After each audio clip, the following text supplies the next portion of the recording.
Hello everyone, this is काजल ब्याव। तो कैसे आप सब? आई होप आप लोग अच्छे होंगे। जैसा कि हमने इसके पहले वाले लेसन के अंतर्गत रिप्रोडक्शन इन प्लांट्स के बारे में पढ़ा था, अर्थात पौधों में प्रजनन की प्रक्रिया कैसे होती है उसके बारे में हमने जाना। ठीक, आज उसी प्रकार हम लेसन 13 के अंतर्गत मोशन एंड टाइम के बारे में पढ़ेंगे। मोशन एंड टाइम कहने का मतलब हुआ कि गति और समय ये दोनों एक दूसरे से रिलेट कैसे करते हैं।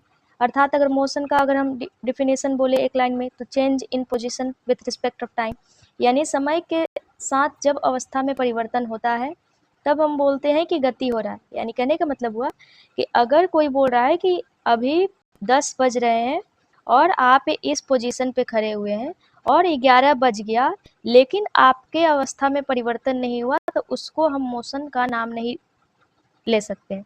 लेकिन वही अगर यहाँ पे हम 10 बजे खड़े हैं, 11 बजे हम इस स्थान पे पहुंच जाते हैं, तो यहाँ से यहाँ आने में क्या हुआ? मोशन हुआ, अर्थात समय भी लगा, गति भी हुआ, तो इसको हम बोलेंगे मोशन। तो ये एक दूसरे से जुड़ा हुआ है। In class 6 you learn about different type of motion. जैसे कि हमने क्लास 6 में पढ़ा था बहुत प्रकार की गति के बारे में, जिसमें पीरियोडिक मोशन भी आया था। You learn that a motion could be along a straight line, it could be a circular और periodic. Can you recall this 3 types of motion?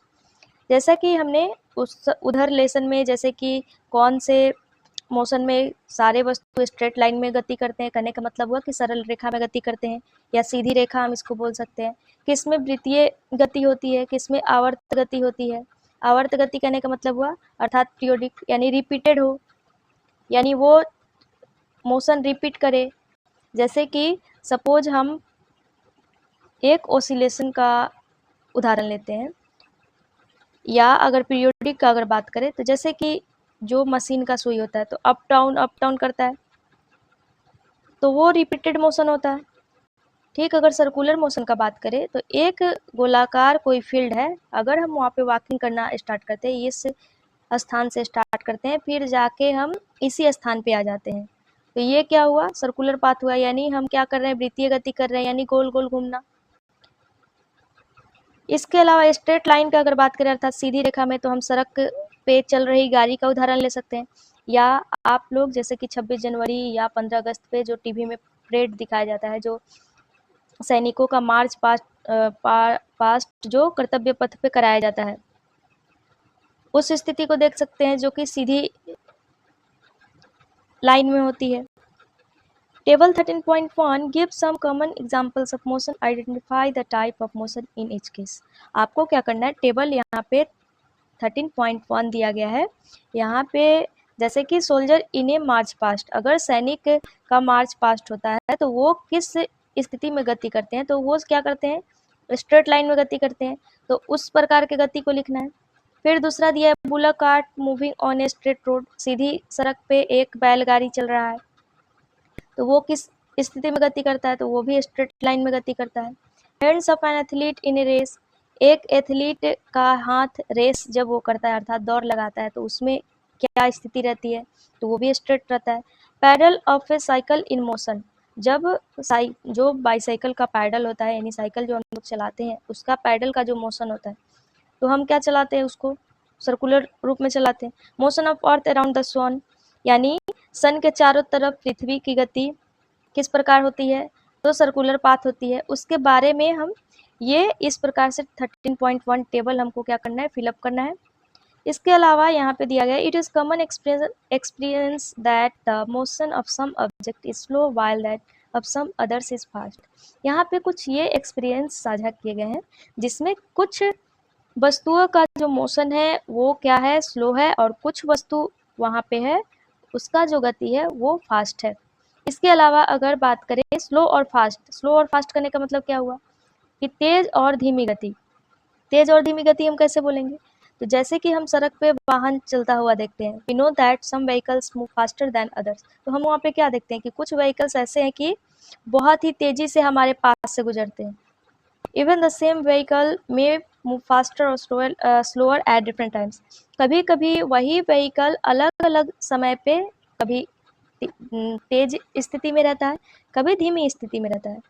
यहाँ पे क्या करना है? 10 ऑब्जेक्ट का लिस्ट बनाना है जो कि स्ट्रेट पाथ में गमन करता हो। जैसे कि यहाँ पे एक सोल्जर का दिया है, बुलो कार्ट का दिया है, कार हम बोल सकते हैं, car moving on a road in straight line, या साइकिल हम जब चलाते हैं, group the motion of this object as slow and fast, और इस पर जो इसमें मोशन पाया जाएगा उसको ग्रुप क्या करना है कि कौन से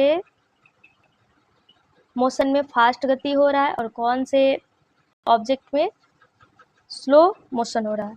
how did you decide which object is moving slow and which one is moving fast. हम कैसे ये डिसाइड कर सकते हैं कि कोई वस्तु धीमी गति से गति कर रहा है या कोई वस्तु तेज गति से चल रहा है, ये कैसे डिसाइड होगा। If vehicles are moving on a road in same direction, we can easily tell which one of them is moving faster than the other. Let us look at the motion of vehicles moving on a road. यहाँ पे जैसे कि हम vehicles को road पे move करता हुआ देखते हैं सेम डायरेक्शन में, तो अगर बहुत सारे व्हीकल्स जा रहे हैं तो अगर एक दूसरे से कोई आगे निकल जा रहा है तो जाहिर सी बात है कि एक वाहन दूसरे वाहन से तेज गति में चल रहा है। इस प्रकार हम यहाँ पे तुलना कर सकते हैं। Let us look at the motion of vehicles moving on a road. चलिए हम देखते हैं कि सड़क पे जो भी वाहन है, जो भी व्हीकल्स हैं, उनमें गति किस प्रकार की होती है, कौन से स्ट्रेट लाइन में चलते हैं। एक्टिविटी 13.1 दिया गया है। It shows the position of the same vehicles moving on a road in same direction at some instant of time. यहाँ पे कुछ पोजीशन दिया गया है कुछ व्हीकल्स का जो रोड पे मूव कर रहे हैं एक ही दिशा में। 13.2 figure, it shows the position of the some vehicles after some time. From your observation of two figures, answer the following question. Which vehicles is moving the fastest of all? Which one of them is moving the slowest at all? यहाँ पे एक चित्र दिया गया है, आप यहाँ पे देख सकते हैं। ये वाला चित्र एक 13.1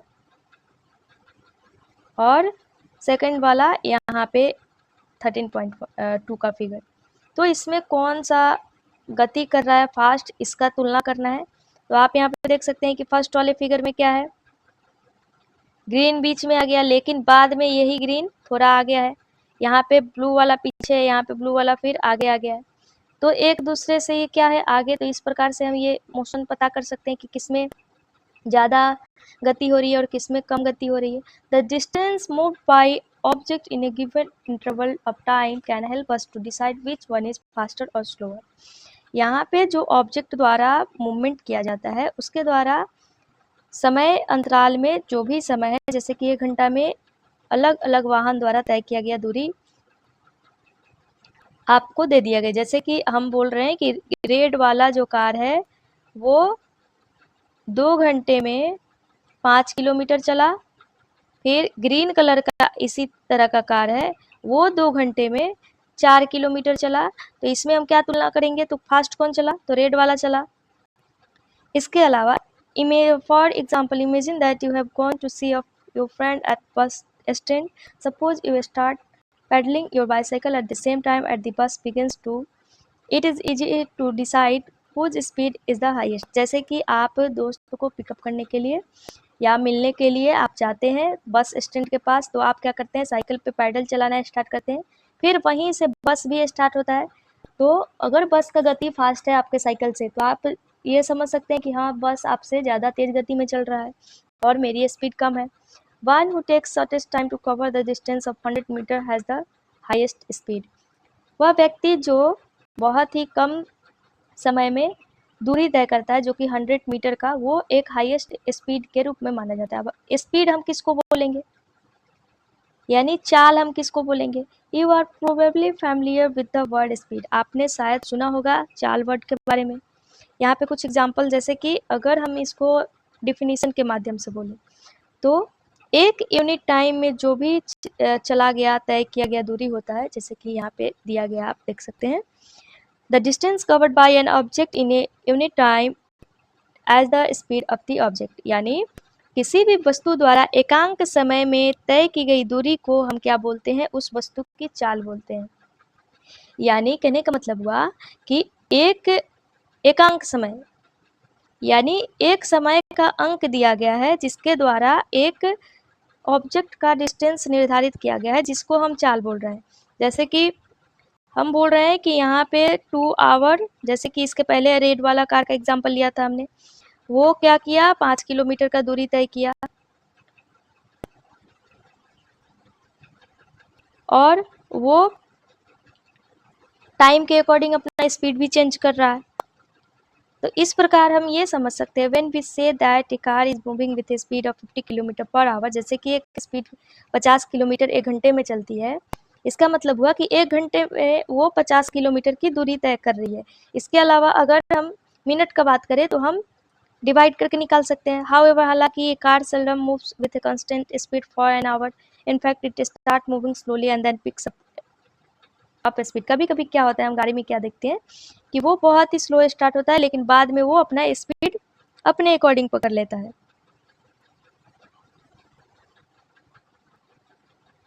अगर हम बात करें आगे जा करके कि जैसे कि स्पीड टर्म जो यूज हम करते हैं वो किस लिए, तो इसको हम एक एवरेज स्पीड के लिए भी देख सकते हैं। एवरेज स्पीड करने का मतलब हुआ कि औसत चाल। तो the speed calculated here is actually the average speed of the car. So for us, the speed is the total distance covered divided by the total time taken. Thus speed is equal to total distance covered by total time taken. यानी कहने का मतलब हुआ कि चाल बराबर दूरी बट्टा समय, यानी वाहन द्वारा जितना दूरी तय किया गया और जितना समय लगा, तो समय से अगर हम दूरी में डिवाइड कर देते हैं तो हमको उसका चाल पता चलेगा। जैसे कि अगर हमने बोला कि यहाँ पे क्या किया, ये 50 किलोमीटर का दूरी तय किया कितने घंटे में, तो 2 घंटे में, तो 2 से कट जाएगा तो 25, तो ये जो 25 निकलेगा तो 25 क्या होगा, इसका स्पीड हो जाएगा। In everyday life we seldom find objects moving with a constant speed over long distances for long duration of time. जैसे कि हम प्रतिदिन अपने दैनिक क्रिया में देखते हैं कि बहुत सारे ऑब्जेक्ट बहुत ही फास्ट और लॉन्ग डिस्टेंस कवर करते हैं और ज़्यादा समय भी लेते हैं। If the speed of an object moving along a straight line keep changing, its motion is called be non-uniform. जैसे कि अगर हम बात करें कि अगर कोई वस्तु है वो एक स्ट्रेट लाइन में क्या कर रहा है, चल रहा है, तो उसकी चाल हमेशा बदलते रहेगी और इस प्रकार के मोशन को हम क्या बोलते हैं, असमान चाल बोल सकते हैं हम इसको। असमान चाल करने का मतलब क्या हुआ, क्या हम समझेंगे, कैसे समझेंगे। जैसे कि हम बोल रहे हैं कि एक व्यक्ति यहाँ पे ए है और इसको बी स्थान पे जाना है। सॉरी, मेरा फिगर अच्छा से नहीं बन रहा है। यहाँ पे ए कोई व्यक्ति है और बी स्थान पे जाना चाहता है। अब यहाँ से यहाँ जाने में तय किया गया जो दूरी है, अब उसको 1 घंटा लगता है, जिसमें कभी वो 2 किलोमीटर की 2 मीटर की दूरी तय करता है, फिर 4 किलोमीटर, फिर 7 किलोमीटर, सॉरी मीटर लिख रहे थे, 7 मीटर। इस प्रकार से कभी 2 चलता है, कभी 4, कभी 7, कभी 9, कभी 10, कभी 12, कभी 11, कभी कुछ नहीं। इस प्रकार वो बी स्थान पर पहुंच जाता है और समय लगता है इसको, मान लीजिए आप 20 मिनट उसको समय लगता है, लेकिन समय तो एक ही समान रहा। लेकिन यहाँ से जब ए से ये उठा 2 मीटर तक चला तो इसको लगा 20 मिनट। तो अगर ये 20 मिनट यहाँ पे लगाया, फिर ये 2 से 4 जाने में तो यहाँ पे तो समान दिख रहा है, लेकिन फिर यहाँ पे 3 किलोमीटर में 20 मिनट तो सेम नहीं रहा। इस प्रकार के चाल को हम बोलते हैं असमान चाल। ऑन द अदर हैंड, अगर दूसरी ओर बात करें, an object moving along a straight line with a constant speed is said to be an uniform motion. जैसे कि अगर कोई ऑब्जेक्ट है और वो स्ट्रेट लाइन में चल रहा है और एक समान स्पीड है उसका, उसको हम बोलेंगे समान गति। कहने का मतलब हुआ कि जैसे ए से बी गया, यहाँ पे गया तो 2, फिर यहाँ पे गया तो 4, यहाँ पे 6, यहाँ पे 8, यानी जो दूरी है एकदम इक्वल है और टाइमिंग भी सेम। जैसे कि अगर 5 मिनट में 2 मीटर का दूरी तय किया, फिर अगले 5 मिनट में 2 मीटर का तय किया दूरी, फिर अगले 5 मिनट में 2 मीटर का दूरी तय किया, तो सब जगह क्या रहा, स्पीड उसका समान रहा, गति भी उसका समान रहा और फिर वो बी वाले प्लेस पे पहुंच गया। उस प्रकार के हम मोशन को क्या बोलते हैं, समान गति बोलते हैं। In this case the average speed is the same as the actual speed. इस प्रकार के केस में जो एवरेज स्पीड होता है वो एक्चुअल स्पीड के इक्वल होता है। We can determine the speed of a given object once we can measure the time taken by it to cover a certain distance. In class 6 you learned how to measure distances, but how do we measure time? Let us find out. जैसे कि हमने पढ़ा था class 6 में कि दूरी को हम कैसे मापते हैं, तो दूरी को बेसिकली मापने के लिए हम मीटर का इस्तेमाल करते हैं और अलग अलग दूरी के लिए, जैसे कि अगर गाड़ी का बात करें तो स्पीडोमीटर, जैसे कि जो डैशबोर्ड लगा रहता है, तो सबके लिए क्या होता है, अलग अलग रहता है। तो ठीक उसी प्रकार हम इस लेसन में टाइम को मेजर कैसे किया जाता है इसके बारे में ये जानने का प्रयास करेंगे। मेजरमेंट ऑफ टाइम अर्थात समय का मापन। इफ यू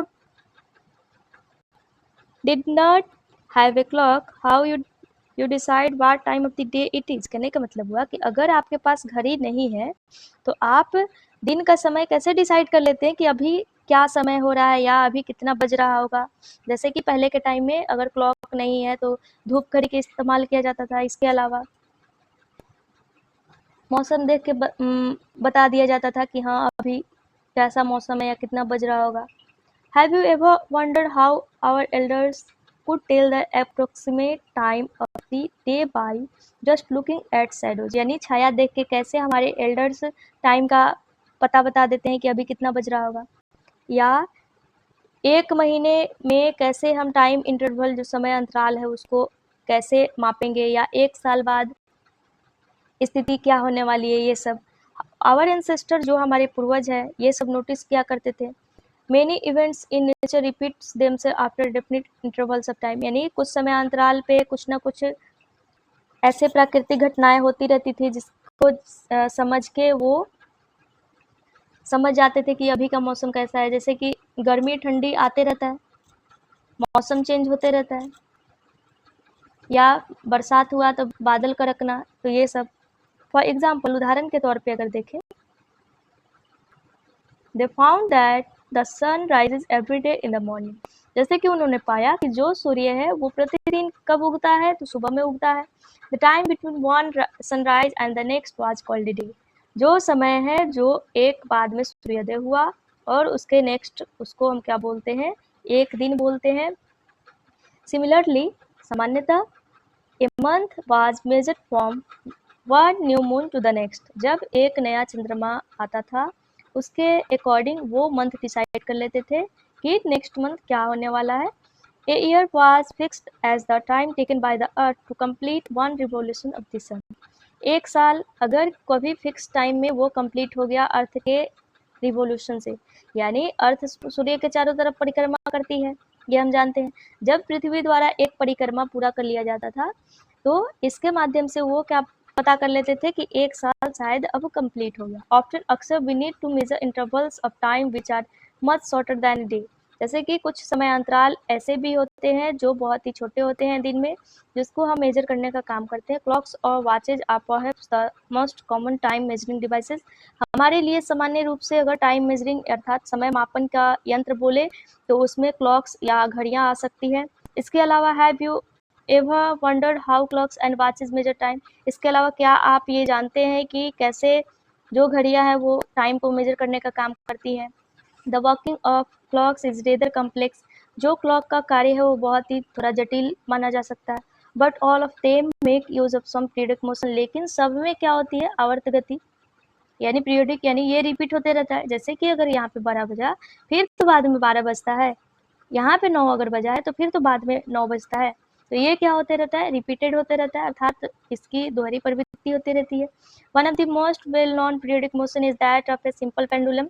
इसमें बहुत ही एक अगर पीरियडिक मोशन जो कि जाना माना है, उसमें एक सिंपल पेंडुलम का नाम आता है, जिसको हम हिंदी में बोलते हैं सरल लोलक। यहाँ पे कुछ चित्र दिया गया है क्लॉक का, या आप यहाँ पे देख सकते हैं। यहाँ पे एक पेंडुलम वाला वॉच है, जब 12 बजेगा तो ये ओसिलेट करेगा अर्थात दोलन करेगा। इसके अलावा जो अलार्म वॉच रहता है इसको, और जो हम लोग टाइमर पढ़ने के लिए लगाते हैं उसके लिए यहाँ पे डिजिटल क्लॉक यहाँ पे आप देख सकते हैं। इसके अलावा अगर बात करें सिंपल पेंडुलम का कि सिंपल पेंडुलम क्या है, तो simple pendulum consist of a small metallic ball और a piece of stone suspended from a rigid stand by a thread. The metallic ball is called the bob of the pendulum. जैसे कि यहाँ पे जो simple pendulum है वो कैसे बना रहता है, तो एक छोटा मेटेलिक बॉल हो सकता है या एक स्टोन का पीस बोल सकते हैं, या उसको हम क्या करते हैं, एक धागा के माध्यम से उसको सीधा खड़ा कर देते हैं। और जो मेटेलिक बॉल है यानी धातुनुमा बॉल है, या हम उसको हॉलो अगर रखते हैं तो हॉलो बॉल बोल सकते हैं, उसको हम बोलते हैं लोलक का बॉब। अर्थात बॉब ऑफ द पेंडुलम। आप यहाँ पे चित्र में देख सकते हैं, जैसे कि एक यहाँ पे रस्सी के माध्यम से क्या किया गया, ये गोल मेटलिक बॉल लगा दिया गया है कड़ी में, जिसको हम बोलते हैं Bob. shows the pendulum at rest in its mean position। आप जब ये पेंडुलम क्या रहता है, रेस्ट की स्थिति में रहता है, तो आप इसके मीन पोजीशन को देखिए, यानी यहाँ पे माध्य स्थिति इसको बोला जाता है, जहाँ पे वेलोसिटी सबसे ज़्यादा होती है। वेलोसिटी कहने का मतलब हुआ वेग। When the bob of the pendulum is released after taking it slightly to one side, it begins to move to and fro। जैसे ही हम उसमें पेंडुलम में थोड़ा सा अगर इधर उधर मूव करने का काम करते हैं, वो टू एंड फ्रो मोशन में घूमना स्टार्ट कर देती है। The two and fro motion is example of simple pendulum, is an example of A periodic और एन ऑसिलेटरी मोशन। ये एग्जाम्पल किस प्रकार की गति का है, तो पीरियोडिक या ऑसिलेटरी मोशन का एग्जाम्पल है, जिसको हम आवर्त या दोलनी गति बोलते हैं। The pendulum is said to have completed one oscillation when its bob starting from its mean position O moves to A to B and back to O। The pendulum also completes one oscillation when its bob moves from one extreme position A to the other extreme position B and come back to A। The time taken by the pendulum to complete one oscillation is called its time period। कहने का मतलब हुआ कि जैसे कि आपको यहाँ पे समझाने का प्रयास कर रहा है कि जैसे कि एक पेंडुलम है, यहाँ पे इस चित्र के माध्यम से आप देख सकते हैं, एक पेंडुलम है जिसको हमने रस्सी के माध्यम से दर्शाया। यहाँ पे एक मेटेलिक बॉल है जिसको हमने ओ से दर्शाया, जिसको मीन पोजीशन बोला जाता है। जब इसमें हम थोड़ा सा ही इसको मूवमेंट कराने का काम करते हैं, तो ये इधर गति करता है और फिर ये इधर गति करता है। तो जो ये ऊपर गति किया, तो ये जो पोजीशन होता है इसको हम बोलते हैं एक्सट्रीम पोजीशन, अर्थात अधिकतम जो लोलक का अधिकतम मान होता है या अधिकतम स्थिति होती है उसको। फिर ये इधर गया, ओसिलेट किया, तो इधर वाले पॉइंट को हमने डिनोट किया ए से। और इस प्रकार के ये जब रिपीटेड मोशन करते हैं, यानी बाद में फिर ये बी से वापस लौट के ओ के पास आते हैं, ए वापस लौट के ओ के पास आता है, यही चीज़ समझाने का प्रयास कर रहा है। और जब ये यहाँ से एक दोलन ये पूरा कर लेता है, हम इसको बोलते हैं ओसिलेटेड मोशन। और जब ओ से लेके बी के संरचना के पास जाता है, बी के संरचना का यानी अपने एक्सट्रीम पोजीशन पे जाता है, तो यहाँ पे जब गया और इस प्रकार ये क्या किया, यहाँ पे एम्पलीट्यूड इसका, यानी जो ये एक्सट्रीम पोजीशन पे गया इसको हमने क्या बोला, आयाम बोला, एम्पलीट्यूड बोला। The time taken by the pendulum to complete one oscillation is called its time period। और एक ओसिलेशन, एक पॉइंट मेरा छूट गया था, सॉरी, टाइम पीरियड का। एक ये ओसिलेशन का प्रक्रिया जब इतना हुआ तो इसमें तो कुछ ना कुछ समय लगा होगा, तो ये जो समय लगता है इसको बोला जाता है टाइम पीरियड, जिसको हम टी से डिनोट करते हैं, जिसको हिंदी में बोलते हैं आवर्तकाल। एक्टिविटी 13.2 दिया गया है, आप ऊपर जैसे कि पढ़े थे, ठीक उसी प्रकार हम आगे बढ़ते हैं। Time period of a simple pendulum, यहाँ पे 20 ओसिलेशंस हुए हैं, तो इसमें कितना समय लगा हुआ है वो लिखा हुआ है और टाइम पीरियड लिखा हुआ है। इसके अलावा units of time and speed के बारे में अगर बात करें, सॉरी यहाँ पे कुछ पॉइंट यहाँ पे इधर छूट रहा है, कुछ इम्पोर्टेंट है। To set the pendulum in motion gently hold the bob and move it slightly to one side. अगर हमको पेंडुलम के मोशन को ध्यान से देखना है तो आप क्या कीजिए कि जो बॉब है उसको होल्ड कीजिए अच्छे से और धीरे से एक साइड हिलाने का प्रयास कीजिए। और आपको ये ध्यान रखना होगा कि जो उसका स्ट्रिंग है वो बहुत ही टाइट से बंधा हुआ हो, अटैच्ड हो, अर्थात जुड़ा हुआ हो। Now release the Bob from it displaced position. और जहाँ पे जैसे कि मान लीजिए कि अगर ये बॉब यहाँ से ये इधर चला गया, तो फिर इस अवस्था से यहाँ आने में आप इतने अच्छे से इसको कीजिए कि फिर ये अपने अवस्था में आ जाए। Remember that the bob is not to pushed when it is released. Note the time of the clock when the bob it is at its mean position. और जब ये मीन पोजीशन पे जाता है तो यहाँ पे क्या समय हुआ इसको आपको नोट करना है। Instead of mean position, you may note the time when the bob is at on its extreme position. Measure the time a pendulum takes to complete 20 oscillation. आपको इस प्रक्रिया के माध्यम से 20 oscillations कराना है और ये देखना है। इसके अलावा यहाँ पे nowadays most clocks or watches have an electric circuit with one or more cells. जैसे कि अभी के दिनों का अगर बात करें तो बहुत सारे ऐसे क्लॉक या घड़ी वाला ऐसे हम देखते हैं जिसमें इलेक्ट्रिक सर्किट का यूज हुआ रहता है, जिसमें एक या अधिक सेल लगे हुए थे। इस प्रकार के क्लॉक को हम क्वार्ट्ज क्लॉक बोलते हैं, अर्थात क्वार्ट्ज घड़ी बोलते हैं। और क्वार्ट्ज घड़ी का जो टाइम है उसको the time measured by quartz clocks is much more accurate than the clock available earlier. जो पहले से क्लॉक अवेलेबल हमारे पास रहते हैं उससे के तुलना में क्वार्ट्ज घड़ी के द्वारा जो टाइम दिखाया जाता है वो एक्यूरेट माना जाता है। इसके अलावा units of time and speed का अगर बात करें, अर्थात समय और चाल का मात्रक का बात करें, the basic unit of time is a second. जो बेसिक यूनिट है टाइम का उसको हम बोलते हैं second. Its symbol is s, जिसका सिंबल है s. Larger unit of time are minutes. जो लार्जर यूनिट अगर बात करें तो मिनट है और उसके से ज़्यादा बड़ा आवर को लेते हैं। You already know how these units are related to one another. आप ये पहले से ही जानते हैं कि कैसे ये यूनिट जो इकाई है ये एक दूसरे से कैसे जुड़े हुए हैं। जैसे कि 1 घंटे में 60 मिनट, 60 मिनट में 3600 second. What would be the basic unit of speed? तो इस प्रकार आप बेसिक यूनिट ऑफ स्पीड कैसे बोल सकते हैं, अर्थात स्पीड का जो सामान्य मात्रक है कैसे निकालिएगा। Since the speed is distance upon time, जैसे कि हमने इधर पढ़ा कि speed is equal to distance upon time होता है, अर्थात चाल बराबर दूरी बट्टे समय। तो दूरी को हम किस में मापते हैं, तो मीटर में। टाइम को सेकंड में, तो मीटर पर सेकंड इसका यूनिट हो जाएगा। सिंपल सा है। ऑफ कोर्स याद करने का भी जरूरत नहीं है। Of course it could also be expressed in other units such as metre per minute, kilometre per hour. इसको अदर भी यूनिट में हम व्यक्त कर सकते हैं, जैसे कि मीटर पर मिनट। यानी अगर हम 1 मिनट में 2 मीटर की दूरी तय करते हैं तो मीटर पर मिनट कर देंगे। अगर 1 घंटे में 5 किलोमीटर की दूरी तय करते हैं तो किलोमीटर पर आवर कर देंगे। You must remember that the symbols of all units are written in similar. जैसे कि हमने पहले ही पढ़ा था कि जो यूनिट के सिंबल्स है उसको एक पात्र में भी लिखा हुआ है। इसके अलावा यहाँ पे बुझो यहाँ पे जानना चाहता है कि एक दिन में कितने सेकेंड होते हैं और एक साल में कितने घंटे होते हैं, तो ये निकालना पड़ेगा। There is an interesting story about the discovery that the time period of a given pendulum is constant.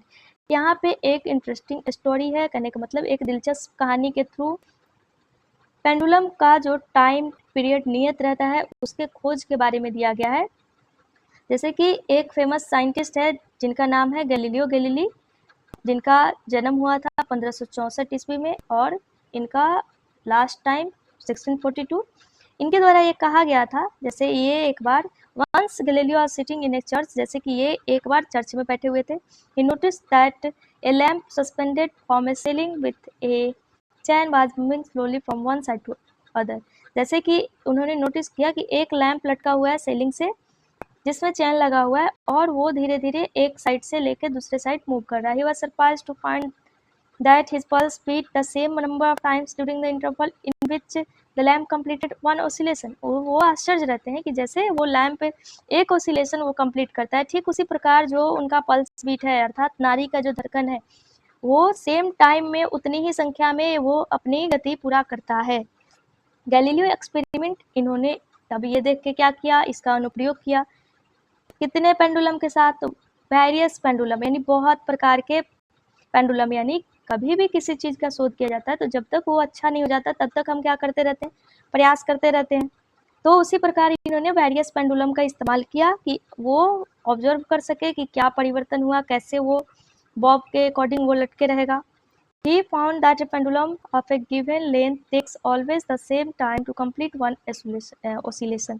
उन्होंने क्या पाया कि जो पेंडुलम है जो जिसकी लंबाई दिया गया है वो एक ऑसिलेशन कंप्लीट करने में सेम टाइम ही लगाता है। This observation led to the development of pendulum clocks. और ये इस प्रकार के ऑब्जर्वेशन के माध्यम से उन्होंने बाद में पेंडुलम क्लॉक्स के डेवलपमेंट में ये भूमिका निभाया। Winding clocks and wrist watches were refinements of the pendulum clocks. जो वाइंडिंग क्लॉक है और जो क्लाई घड़ी है वो भी पेंडुलम क्लॉक के कुछ उदाहरण देखे जा सकते हैं। इसके अलावा अगर बात करें डिफरेंट यूनिट का, तो different unit of time are used depending on the need, यानी अलग अलग प्रकार के जो समय के यूनिट है वो उनके ज़रूरत के अकॉर्डिंग पे वो डिपेंड रहते हैं। जैसे कि एग्जांपल के तौर पे देखें, it is convenient to express your age in years rather than in days और आवर्स। जैसे कि अगर एज को हम एक्सप्रेस करना चाहें तो जैसे कि अगर हम बोलते हैं कि हम 19 साल के हैं, तो हम इसको दिन और घंटों से ज़्यादा सहूलियत किसमें, एज में डिनोट करने में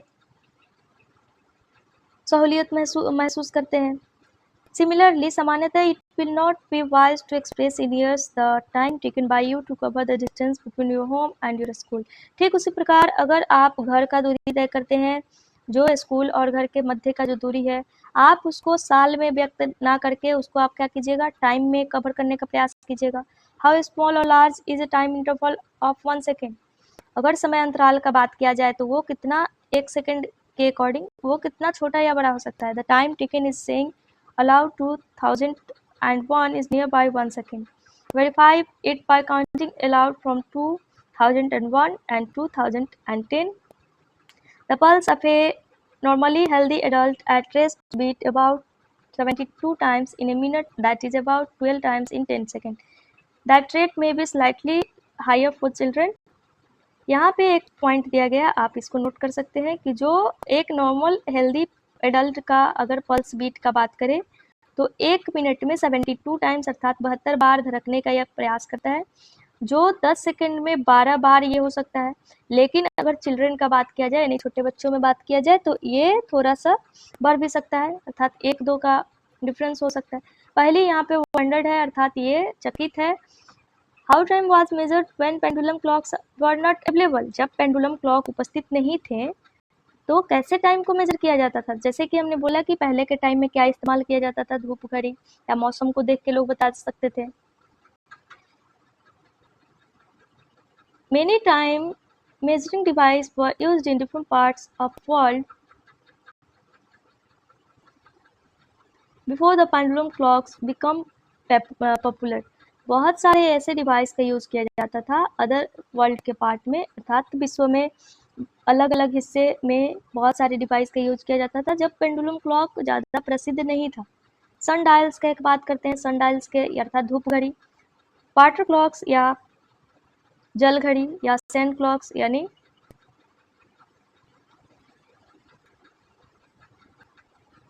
जो हमने धूप घड़ी बोला उसको बोल सकते हैं। Are some example of such devices. यहाँ पे ये कुछ एग्जाम्पल्स हैं। Different design of these devices were developed in different parts of the world. इस प्रकार के ये जो अलग अलग डिवाइस है ये अलग अलग डिजाइन में वर्ल्ड के डिफरेंट पार्ट में ये डिवाइड है। मेजरिंग स्पीड कहने का मतलब हुआ कि चाल को हम कैसे मापेंगे। Having learn how to measure time and distance, जैसे कि हमने पहले पढ़ा कि चाल बराबर दूरी बट्टा समय होता है, तो हम उसको मीटर पर सेकेंड में मापने का काम करते हैं। तो हम इसको कैलकुलेट कैसे करेंगे, तो जो हमने दूरी तय किया और यानी total distance covered upon taken time interval, यानी जितना समय आपको लगा उसके अकॉर्डिंग डिवाइड कर देंगे, वो आ जाएगा। The smallest time interval that can be measured with commonly available clocks and watches in 1 second. However, special clocks are available that can measure time intervals smaller than a second.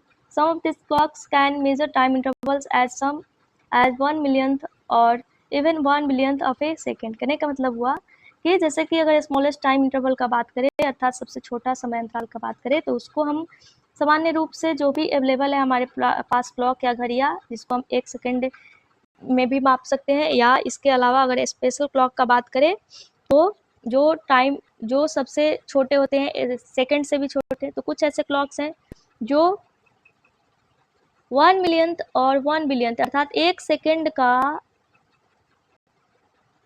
10 लाखवां हिस्सा या हम इसको अरबवां हिस्सा बोल सकते हैं, उसको भी ये क्या कर सकता है, माप सकता है। You might have heard the terms like microsecond and nanosecond, जैसे कि हमने कुछ पद पढ़ा होगा माइक्रोसेकंड एंड नैनोसेकंड। जैसे कि माइक्रोसेकंड अगर बात करें तो 10 का पावर -6 और नैनोसेकंड का बात करें तो 10 का पावर -9, तो वो क्या हुआ, सेकंड से भी बहुत ही छोटा हुआ। A nanosecond is 1 billionth of a second. Clocks that measures such small time intervals are used for scientific research. ये जो क्लॉक्स हैं जो भी बहुत ही स्मॉल टाइम इंटरवल्स के लिए यूज़ किए जाते हैं, ये साइंटिफिक रिसर्च के लिए यूज किया जाता है। The time measuring devices used in sport can measure time intervals that are 1/10 or 100th of a second. On the other hand, times of historical event are stated in terms of centuries or millenniums. The ages of stars and planets are often expressed in billions of years. Can you imagine the range of time interval that we have to deal with? कहने का मतलब हुआ कि जैसे कि अलग अलग स्थिति में हम अलग अलग टाइम के मेजर के डिवाइस को यूज करते हैं। जैसे कि स्पोर्ट्स का अगर बात करें तो ये क्या करता है, यानी टाइम के रूप में 1/10वां हिस्सा या 1/सैकड़वां हिस्सा जो कि सेकंड का होता है, यानी सेकंड का 1/सैकड़वां हिस्सा। यानी कहने का मतलब हुआ कि अगर हम सेकंड में दूरी तय करते हैं लेकिन उसके 100वें भाग का अगर बात करें तो वैसा स्पोर्ट्स में होता है। उसके दूसरे साइड अगर बात करें हिस्टोरिकल इवेंट्स को लेकर के तो सेंचुरी यानी शताब्दी में यहाँ पे यूज किया जाता है। एज ऑफ स्टार यानी जो खगोलीय पिंड है यानी तारे हैं, ग्रह हैं, उनको बिलियंस ऑफ ईयर्स में डिनोट किया जाता है। इसके अलावा और भी बहुत सारे टाइम इंटरवल है जिसको साथ हम डील करते हैं। सम एंशियंट टाइम मेजरिंग डिवाइसेज, यहाँ पे कुछ पुराने मेजरिंग डिवाइस दिए गए हैं जैसे कि जंतर मंतर दिल्ली सनडायल्स लगा हुआ है, आप यहाँ पे देख सकते हैं।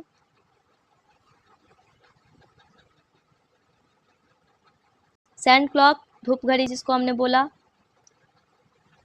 वाटर क्लॉक, इसके बारे में मुझे ज़्यादा जानकारी नहीं है कि वाटर क्लॉक का यूज कैसे होता है। Measure the distance between the point at which the ball crosses the line and the point where it comes to rest. जैसे कि हमने क्या किया, एक लाइन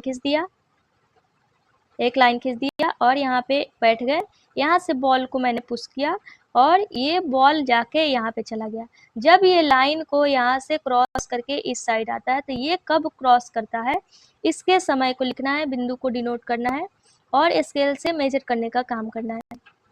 फिर इसको रिपीट करना है एक्टिविटी को, और 13.3 टेबल दिया गया है और स्पीड बॉल का ये टोटल यहाँ पे क्या करना है, कवर करना है। जैसे कि नेम ऑफ द ग्रुप यानी अलग अलग ग्रुप है, एक वही बच्चा नहीं है। फिर distance move by the ball यानी कितनी दूरी तय की गई बॉल द्वारा, टाइम कितना लगा, फिर स्पीड हमको निकालना है। इसके अलावा यहाँ पे एक और दिया गया है पॉइंट स्पीडोमीटर को लेकर के। जैसे कि हम क्या देखते हैं, जैसे बाइक चलता है या कार चलता है तो एक डैशबोर्ड लगा रहता है, ऐसे गोलनुमा संरचना होता है, आपने ऐसा देखा होगा। यहाँ पे किलोमीटर पर आवर लिखा रहता है और यहाँ पे दूरी और कुछ न्यूमेरिकल वैल्यू लिखे रहते हैं। ये क्या दिखाता है, one of the meters has kilometre written at one corner, this is called a speedometer. ये एक चाल दिखाता है गाड़ी का कि वो 1 घंटे में कितने किलोमीटर की दूरी तय किया, इसके द्वारा ये डिनोट करने का प्रयास किया जाता है। इसके अलावा यहाँ पे fastest speed that some animals can attain, यहाँ पे कुछ ऑब्जेक्ट के नाम दिए गए हैं, यानी कुछ ऐसे जीव हैं जिनका स्पीड वो 1 घंटा में कितना किलोमीटर दौड़ सकते हैं उसके बारे में दिया गया। जैसे कि फाल्कन जो 1 घंटे में 320 किलोमीटर दूरी तय करती है, चीता 112 और ब्लू फिश यानी 40 to 46, rabbit 56, squirrel 19, domestic mouse 11, human 14, giant tortoise 0.27 and snail 0.05। Distance time graph, यहाँ पे डिस्टेंस टाइम ग्राफ करने का मतलब हुआ कि दूरी समय ग्राफ। आप यहाँ पे ये डैशबोर्ड देख सकते हैं, यहाँ पे ये चित्र दिया गया है, सॉरी एक पॉइंट यहाँ पे छूटा हुआ है। ओडोमीटर का अगर बात करें, जैसे कि स्पीडोमीटर का हमने बात कर लिया, there is also another meter that measures the distance moved by the vehicle, this meter is known as the odometer. जैसे कि एक व्हीकल में एक और मेजरमेंट लगा रहता है जो वस्तु द्वारा तय की गई दूरी का मापन करता है कि वो 1 मीटर में कितना दूरी तय किया या 1 किलोमीटर में कितना दूरी तय किया। इस प्रकार के मीटर को हम ओडोमीटर बोलते हैं। इसके अलावा यहाँ पे ये जो पॉइंट दिया था डिस्टेंस टाइम ग्राफ, जैसे कि हमने कैसे दर्शाया,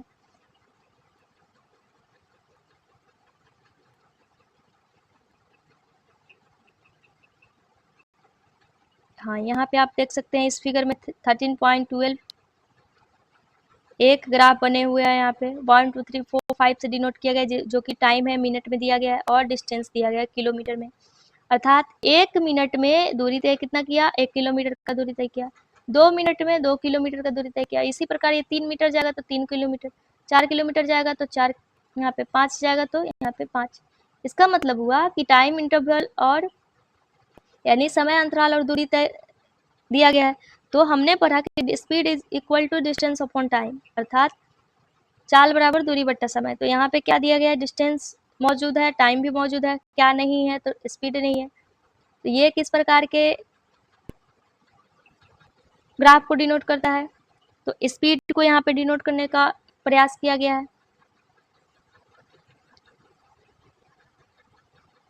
इसके अलावा अगर अदर पॉइंट का हम बात करें तो distance time graph provide a variety of information about the motion, जैसे कि दूरी से समय ग्राफ है, बहुत प्रकार के इंफॉर्मेशन को देती है जो कि मोशन से जुड़ा रहता है।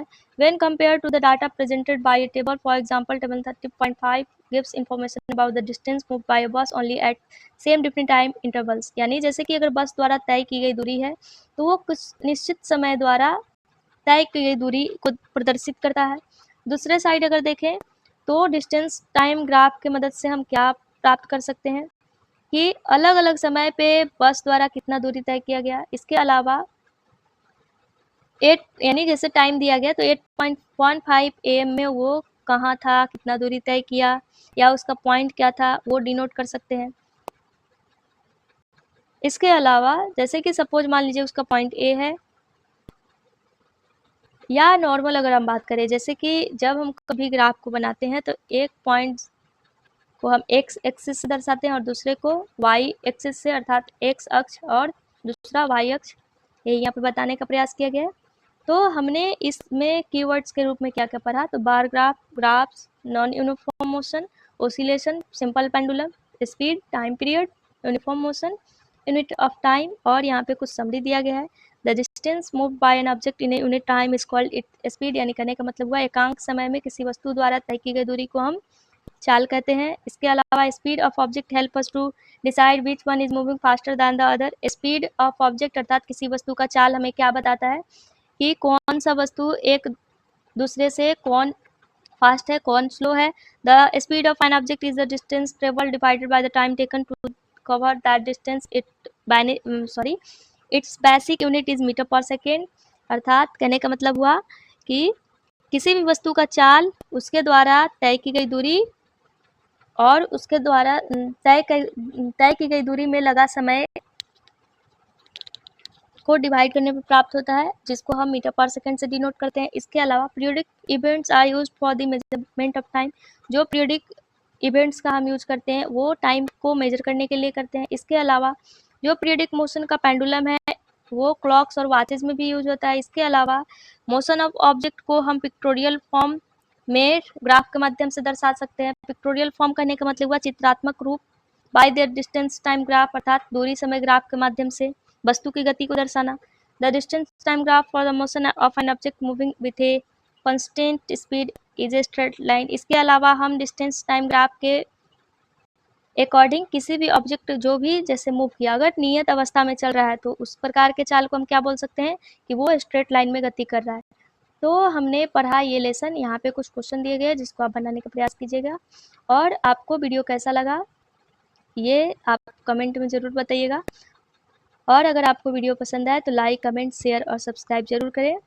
और अगर कोई भी इशू आए या कोई भी क्वेश्चन हो तो आप कमेंट में सेक्शन में कमेंट कर सकते हैं। और अगर आपको इस लेसन से जुड़ा हुआ PDF चाहिए या नोट्स चाहिए या किसी भी प्रकार का क्वेश्चन हो तो आप व्हाट्सएप चैनल या टेलीग्राम चैनल से जुड़ सकते हैं, जिसका लिंक डिस्क्रिप्शन में दिया गया है। So thank you so much, मिलते हैं अगले लेसन के साथ।